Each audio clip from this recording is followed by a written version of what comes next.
Okay, so we're going to have a conversation about the assessments for this unit. You have 3 assessment tasks, a group task, an independent task, and some online learning that you have to complete. Very important that you note that you have to submit all 3 assignments, and your composite mark needs to be at least 50% for you to pass this unit. So please remember to submit your assessment. The first assessment item is a group presentation. There are 2 components to the group presentation. There's the presentation itself, and then there's you providing feedback for other students on their presentations. How the group presentations are set up is that you'll be working in groups of 2 or 3. 3 is the maximum. And you'll be recording your presentation. So it'll be just like I'm doing now. And you'll upload that pre-recorded video to Canvas. And what you'll be working on is I'm asking you to imagine that you are the trauma expert in your school when you are teaching next year or whenever it is you're going to be teaching. So you're delivering in-service learning at a staff meeting for the rest of the teachers in your school about what trauma-informed practice is and how to do it.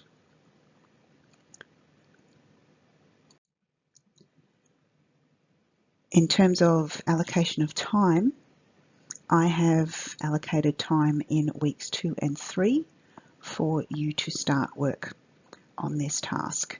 So in week 2, you'll form your groups and probably realistically only have time to actually get to know each other a little bit and make sure that everybody's got each other's contact details and figure out how you're going to do this, what technological tools you're going to use, etc., etc. Week 3, you'll have about half an hour of time in the workshop to start actually preparing your content. Beyond that point, you have to manage your time because I won't be allocating any more time to this assessment in the workshops. So it's really important that you've, in week 2, that you've actually done that work around how are we contacting each other, what are we doing, what technologies are we using, etc. These are the elements that you need to include in your presentation.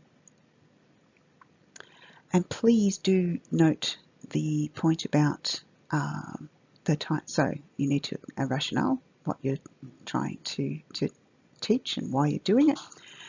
You need to include the time frame. So as I've said, you've got 20 minutes. How are you allocating your time during the presentation? Needs to link to the AITSL standards. What a surprise. Now, this point about learning theory.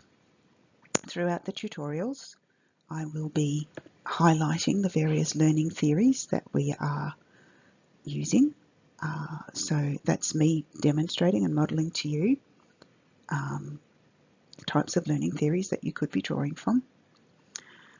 I want you to do, as I will have done in the tutorials, talk about not just tell me what the theories are, but demonstrate how they link to what you're doing in your presentation and what you're asking your fellow teachers to do. So you'll have the outline, lovely, your desired learning outcomes. This is really good practice for you to work on learning outcomes and assess how you'll know that they've been achieved. And of course, as with everything, you need to be referencing your work properly. Now the feedback component. So you will, as a group, have submitted your assessment on, I think it's the 26th of September. Don't quote me on that. I haven't got the unit outline sitting in front of me. And then within a week from there, you will submit feedback to other groups. So individually, this one. So you've got the rubric, exactly the same rubric that I'll be using to mark, and Thomas will be using to mark your presentations. So you'll be using that rubric. You'll be grading your fellow students' assignments, and you'll be providing written comments. And you've got to do that for 3 groups. Now, the written comments, I'm only asking for 250 words across the 3 feedback opportunities. So it's hardly onerous. It's a couple of sentences for each one. So, but it's, as you'll see from here, worth 10% of your mark. So please make sure you do it. Now, talking about percentages of marks, you'll note that 70% of this assessment is based around the learning theories and your demonstration of what trauma-informed practice is, how it works in an education context, what you're doing, and making sure that, of course, that you're referring to the literature. So the big focus of this assessment task is not on how whiz-bang your PowerPoint is and how wonderful the learning activities for your fellow staff members are. The main point of this assessment item is about learning theory and trauma-informed practice.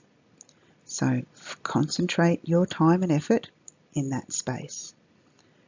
The demonstration of academic literacy in terms of how good your PowerPoint is, your spelling, all of that sort of stuff is only worth 10% of your mark. Next assessment item is your independent research report. So you've had your group task, now you've got your independent task. And I'm asking you to identify and research a challenge and critically analyse ways to address that challenge.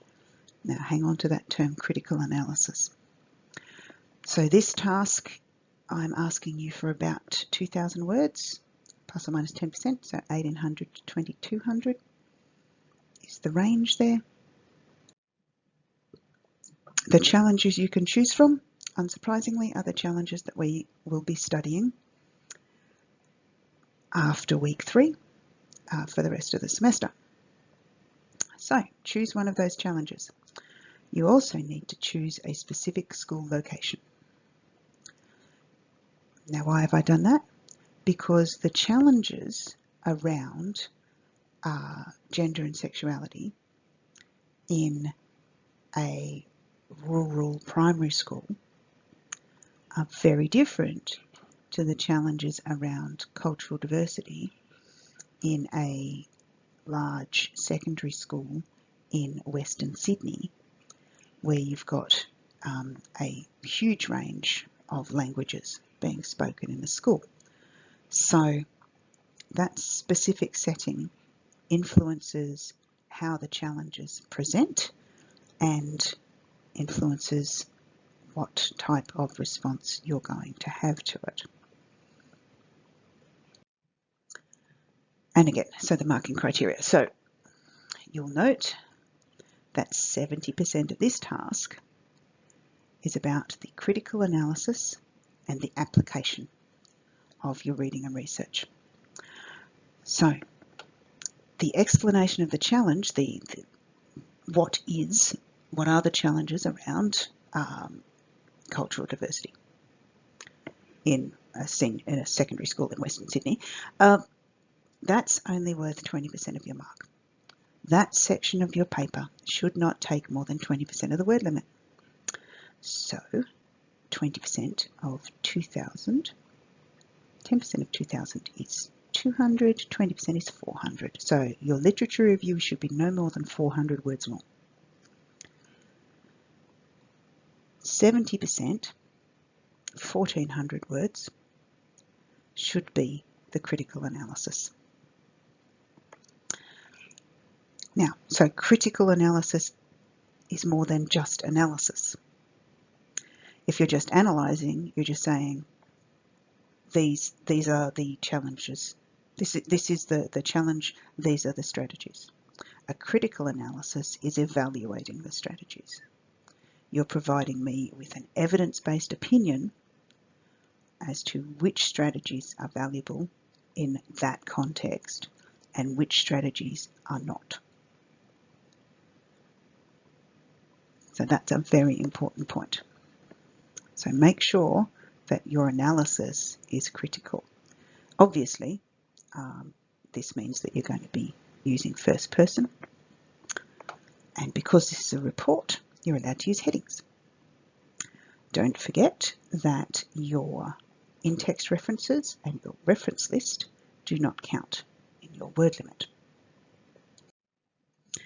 Your final assessment item is the online learning, completing the online learning. So you've got 2 online courses that you need to do, and I've allocated time for you in week 1 to start the Disability Standards for Education for Pre-Service Teachers online learning, and in weeks 2 and 3, instead of lectures, I've allocated you working on the Trauma Responsive Practice in Education online learning.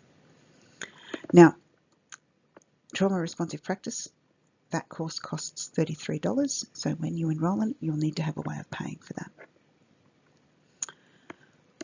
The important thing about these courses, well, there's lots of important things about these courses, but in terms of your first assessment item, you need to have finished Trauma Responsive Practice in Education, that online learning, before you start the nitty-gritty of your group presentation work. So that course informs assignment 1. Disability Standards for Education, you can finish at a later date. So you may well knock it over in week 1 anyway. It's a great course, but it's not as time consuming as Trauma Responsive Practice in Education. Now, once you're done with those courses, you upload the completion certificates and you get the marks for those. Now, if you have any questions about any of the assessment items, please post them in the discussion board. Please don't email them to Thomas or me. Put them in the discussion board, that way everybody benefits from that conversation. Thank you for listening, and I'll catch up with you again soon.